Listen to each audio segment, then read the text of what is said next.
El monitoreo de la actividad volcánica en Colombia comenzó hasta el año 1985. Empezó con el monitoreo del Nevado del Ruiz exclusivamente, poco tiempo antes de la tragedia de Armero.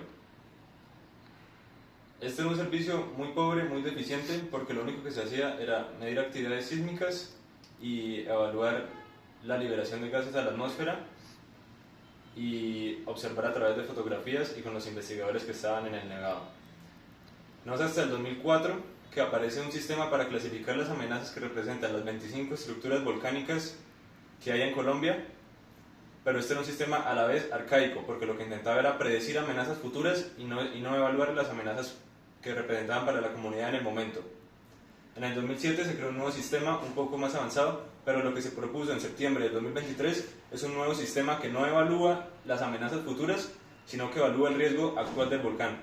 ¿Cómo lo hace? A través de 4 niveles, uno por cada color, siendo verde uno que no representa una amenaza actual para la comunidad. Evalúa los gases liberados a la atmósfera, la actividad sísmica, la cantidad de ceniza liberada y la cercanía con las comunidades.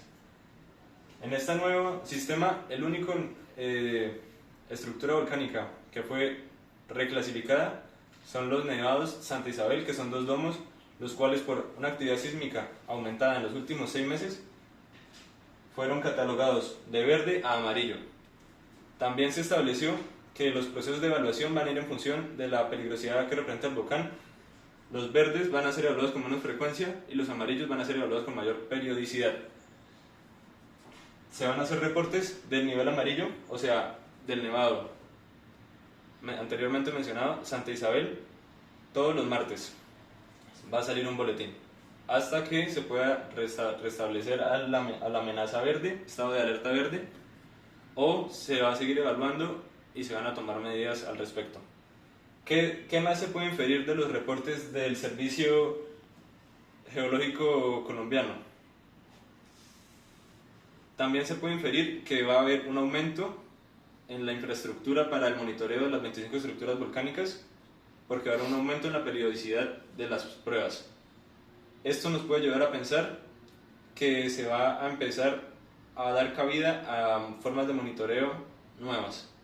La principal de ellas, la gravimetría, que ha sido un poco marginal en los últimos años, pero que es una herramienta que por lo menos es prometedora. Bueno, prosiguiendo con lo que dijo mi compañero, voy a explicarles sobre el uso de los mapas de anomalías y la gravimetría para el estudio de los volcanes. Para empezar, quiero definir brevemente qué es la gravimetría. La gravimetría, en pocas palabras, es el estudio de la gravedad o el campo gravitacional en un lugar en específico. La gravimetría se puede emplear para estudiar la gravedad. También se puede emplear cuando se quiere ver cómo varía esta dependiendo de las estructuras geológicas que se encuentren en un lugar, ya que las densidades de estas estructuras pueden ser diferentes a las estructuras habituales que se encuentran en ese lugar. Por lo tanto, el valor de la gravedad va a variar. Una anomalía es una estructura geológica que no es propia de un lugar en sí. Con estas anomalías podemos realizar lo que se llaman los mapas de anomalías de Bouguer, que básicamente son una representación gráfica en 2 dimensiones o en 3 dimensiones del valor de la gravedad en un lugar en específico. Aquí en los gráficos se puede mostrar los mapas de anomalías. Ahora lo importante es qué se puede hacer con estos mapas de anomalías. Estos sirven para determinar, para la detección de cámaras magmáticas, la lava basáltica y los conductos secundarios en formación. Prosiguiendo ahora con los instrumentos que se utilizan para medir la atracción o la fuerza de atracción de la gravedad en un lugar en específico, tenemos 2 tipos de gravímetros. Tenemos los gravímetros absolutos y los relativos. ¿Cuál es la diferencia entre estos 2 tipos de gravímetros? La diferencia radica en que los gravímetros absolutos miden el valor de la gravedad en un lugar en específico, mientras que los gravímetros relativos se encargan de promediar, por decirlo así, la gravedad, tomando 2 valores distintos entre 2 lugares diferentes y se promedian y se tiene un valor aproximado de la gravedad. En los gravímetros absolutos tenemos lo que vienen siendo el péndulo y aparatos de caída libre, mientras que en los gravímetros relativos tenemos los gravímetros superconductores, gravímetros de muelle, digitales, etc. La diferencia es que los gravímetros absolutos lo que utilizan es una masa en específico y debido a la fuerza de atracción de la gravedad de la Tierra, estos se pueden calcular, el valor de la gravedad, mientras que los gravímetros relativos son más modernos y se utilizan tecnologías para hallar el valor estimado de la gravedad. Bueno, prosiguiendo con el modelo matemático utilizado en este póster, tenemos que definir dos cosas importantes, que son el potencial y el campo gravitatorio de la Tierra. Para empezar, hay que definir qué es la constante de gravitación o la constante gravitatoria, que es igual a 6,67 por 10 elevado a menos 11 newtons por metro cuadrado sobre kilogramo cuadrado. Esta constante gravitatoria fue hallada por científicos como Cavendish en el año 1767. También tenemos que establecer dos cosas importantes, una masa M1 y una masa M2 de dos cuerpos diferentes y R, que vendría siendo la distancia entre estos dos cuerpos. Entonces, por consiguiente tenemos que, según la ley de gravitación de Newton, la fuerza es igual a la constante gravitatoria por el producto de las dos masas de los cuerpos sobre la distancia que los separa al cuadrado. Y por la segunda ley de Newton tenemos que fuerza es igual a masa por aceleración.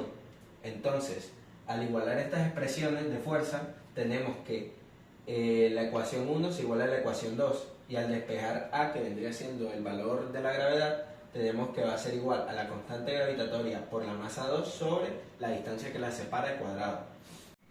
Bueno, para definir ahora qué es el potencial gravitatorio o gravitacional, tenemos que establecer una masa M1, que va a ser una masa unitaria, y también tenemos que definir la distancia que hay desde la masa M1 hasta un punto en cuestión.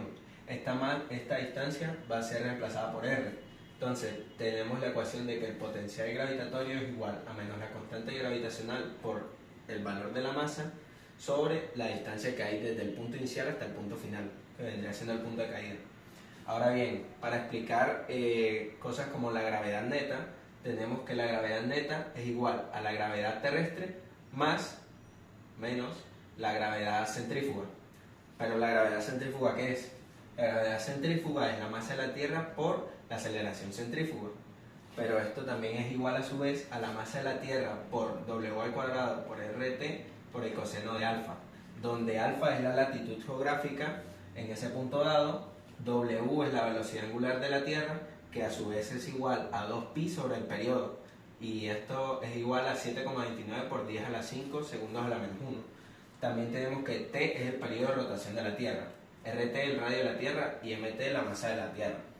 Bueno, ahora para explicar las ecuaciones en las que se basan algunos gravímetros, como los relativos o los absolutos, tenemos que, por ejemplo, para un gravímetro absoluto como es el péndulo, que utiliza un péndulo, tenemos que necesitar la ecuación del periodo, que es igual a 2pi por la raíz de la longitud del péndulo sobre la gravedad. Esto se despeja la gravedad y tenemos que G es igual a 4pi al cuadrado por la longitud del péndulo sobre el periodo al cuadrado. Sabiendo solamente la longitud del péndulo y el periodo, podemos hallar el valor de la gravedad. Ahora, para los aparatos de caída libre, con cinemática básica se puede hallar el valor de la gravedad. Estos aparatos de caída libre funcionan dejando caer una masa sobre un tubo en el vacío. Entonces, como sabemos que la posición inicial va a ser 0, tomando como sistema de referencia de donde se deja caer la masa, la posición inicial va a ser 0. La velocidad inicial, por consiguiente, también 0. Entonces, estos dos valores van a 0, teniendo que la posición final es igual a 1 medio de la gravedad por el tiempo al cuadrado. Y despejando la gravedad, tenemos que es igual a 2 veces la posición final sobre el tiempo al cuadrado. Ahora bien, para los gravímetros relativos, como el gravímetro de muelle, tenemos que la gravedad es igual a la constante de restitución del gravímetro del resorte por la longitud de este mismo resorte. Bueno, para la parte metodológica necesitamos seguir unos pasos para hacer una correcta prospección gravimétrica o, por consiguiente, un buen mapa de anomalías. Necesitamos seguir 3 pasos. El primero vendría siendo establecer el área de estudio. Esto es muy importante, ya que al realizar los pasos a seguir necesitamos tener un buen objeto de estudio. O sea, el campo tiene que estar lleno de anomalías para que así al momento de realizar la gravimetría no se pierdan recursos y dinero. Por ejemplo, si tenemos un campo en donde no haya muchas anomalías, vamos a perder el dinero, ya que el cambio de la gravedad en estos lugares no va a ser tan notorio. Por otra parte, también tenemos que el área de estudio no debe haber mucha interferencia de campos electromagnéticos, ya que esto hace que varíe muchísimo el campo gravitatorio de la Tierra. Como segundo paso tenemos que tomar los datos sobre la superficie establecida. Esto se hace mediante gravímetros, muchísimos gravímetros que se ponen equidistantemente y arrojan los datos de la gravedad en esos puntos específicos. Y ya por último necesitamos procesar estos datos. Pero ¿cómo hacemos esto? Los gravímetros modernos tienen ya incorporados sistemas automatizados que realizan los mapas de anomalías y arrojan los valores de la gravedad.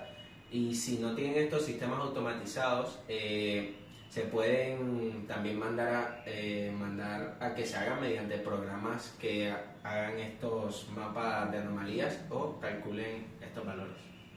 Bueno, para la parte de resultados y conclusiones, ahora mi compañero prosigue a explicarles sobre los resultados de la investigación. Ya que mi compañero explicó qué es un mapa de anomalías y cómo funciona la gravimetría, vamos a hacer un análisis de por qué no se ha implementado este método en el servicio del Sistema Geológico Colombiano.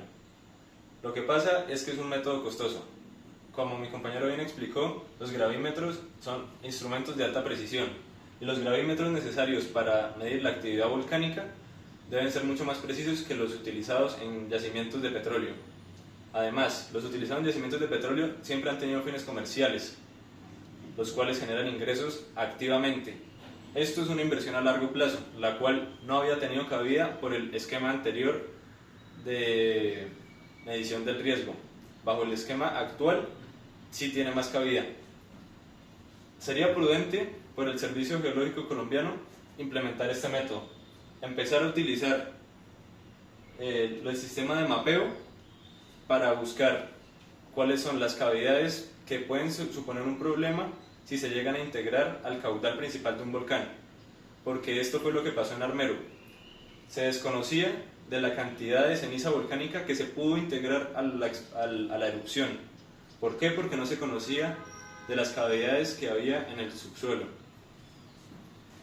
La ceniza volcánica puede resultar un problema para toda una comunidad y a largo plazo consideramos que es un ahorro económico y un ahorro en vidas realizar la inversión en las zonas que se sabe son claves para realizar este tipo de mapas y que no sean actividades académicas aisladas o que no sea una actividad exclusiva de la actividad petrolera, dado que este tipo de mapas se puede llegar potencialmente a salvar vidas y aumenta el conocimiento sobre los volcanes en Colombia.